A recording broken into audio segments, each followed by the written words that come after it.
Welcome back to the Native Child Podcast, a place where we rediscover the stories, identities, and ancestral wisdom hidden within Zimbabwe's great totems and clans. Today, we journey into the story of a lineage whose name carries echoes of ancient kingdoms, warrior traditions, and enduring responsibility. Today, we speak of Bhebhe Wokwa Tumbare, the people of Nzinda, the people of the white cloth, the people of the plow, the descendants of Tumbare, the warriors who carried the fire. Before we explore the history and symbolism of this remarkable lineage, let us begin with a story that has survived through generations. A story that explains why the name Tumbare is remembered with such respect.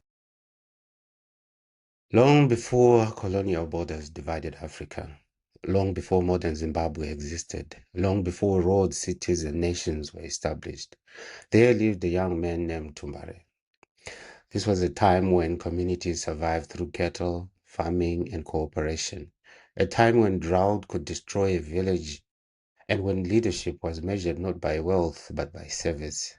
The rains that fell, one season passed without rain, then another. The rivers began to dry, the grass disappeared, the cattle became weak, children cried for hunger, fear spread throughout the community. The elders gathered beneath a great mohacha tree to discuss their future. Some wanted to migrate, others wanted to fight neighboring groups for fertile land. Many believed disaster was unavoidable. Among those gathered sat a young headsman named Tumbare. He was not a chief. He owned no great head. He carried no title. Most people barely noticed him. Yet Tumbare possessed something more valuable than status. He possessed patience, wisdom, and a deep concern for his people. When the meeting ended without a solution, Tumbare quietly left. For 4 days he traveled alone across the countryside.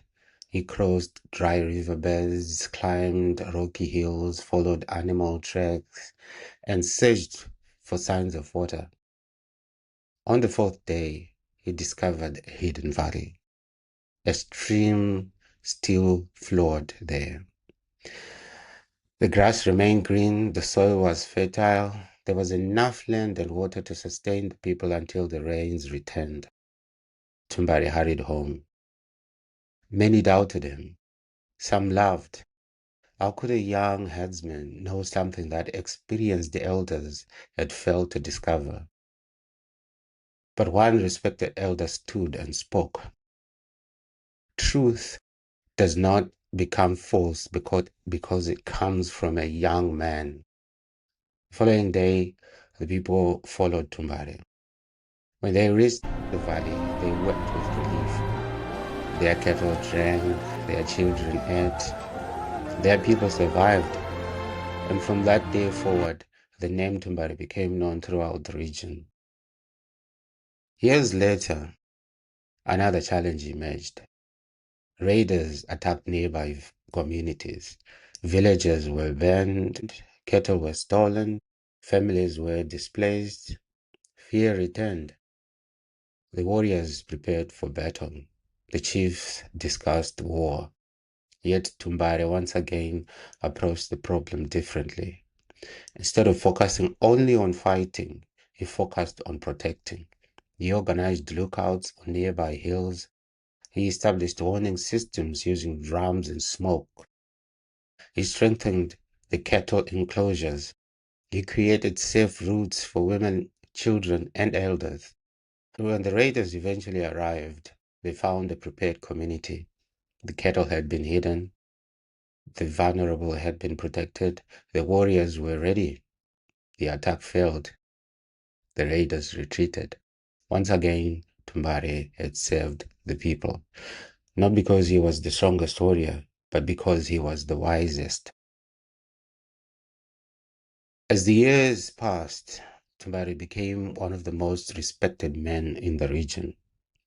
Yet he never sought power. He worked beside farmers. He herded cattle alongside ordinary people. He listened more than he spoke. He believed leadership meant service. Following a successful harvest, the people gathered for a great celebration. Families traveled from distant villages. Drums echoed across the valley. Cattle were slaughtered. The elders decided to honor Tumbare publicly. They presented him with a white cloth. In many African traditions, white symbolizes purity, truth, justice, and ancestral blessing. As they draped the cloth across his shoulders, the oldest elder proclaimed, Tumbare Wajirajena, Tumbare of the white cloth. The people celebrated, not because he had conquered enemies, not because he had accumulated wealth, but because he had protected his people, fed his people, and served his people. As an old man, Tumbare gathered his descendants around him. His hair had turned gray, his body had grown weak, yet his wisdom remained strong. He offered one final lesson. He said, protect your people, feed the hungry, respect your elders, work harder than you speak. And when responsibility appears, step forward. Not long afterwards, Tumbare joined the ancestors, but his descendants never forgot his teachings. Generation after generation, they proudly declared, we are the children of Tumbare. We are Bhebhe Wokwa Tumbare. Now, whether Tumbare was one historical individual, exactly as this story describes, or whether he represents the collective memory of several great leaders, the lesson remains the same.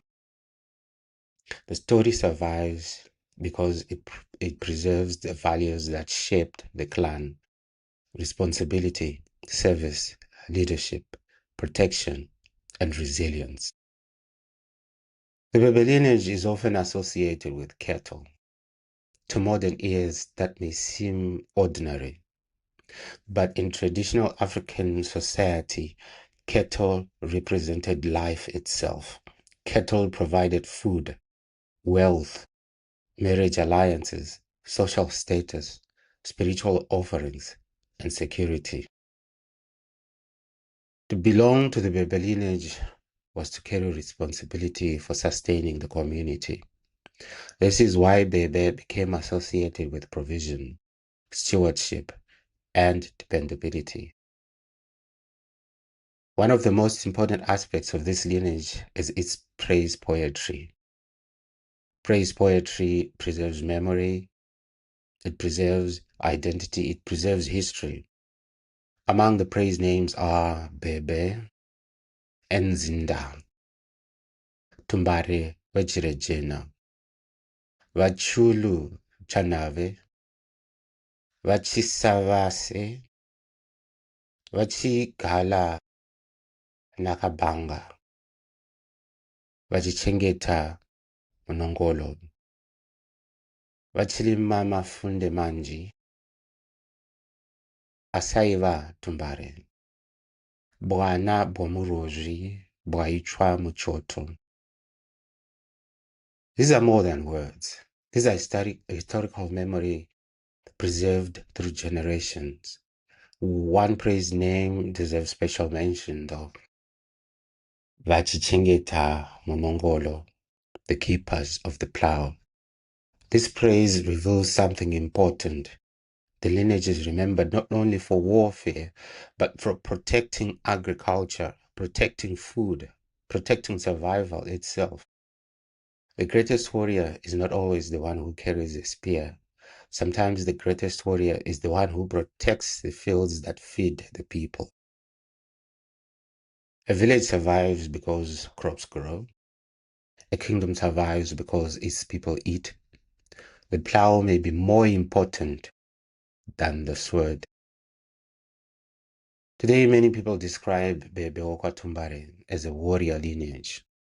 But we must understand what warrior meant in African societies. A true warrior was more than a fighter.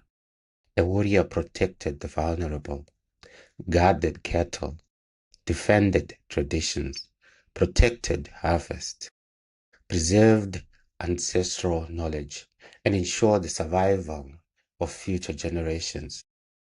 The story of Tumbare teaches us that strength without wisdom is dangerous. Power without responsibility is destructive. A true warriors are builders, not destroyers. The title Tumbare Wejiraji carries deep symbolism. The white cloth represented purity, truth, justice, spiritual authority, and ancestral blessing. It reminded leaders that power must always be guided by morality. Strength must always be guided by wisdom. Leadership must always be guided by service. Many oral traditions connect the Bhebhe Wokwa Tumbare lineage to the ancient Roji civilization. One praise line states, Bwana Bwomu Roji Bwaichwa Mchoto.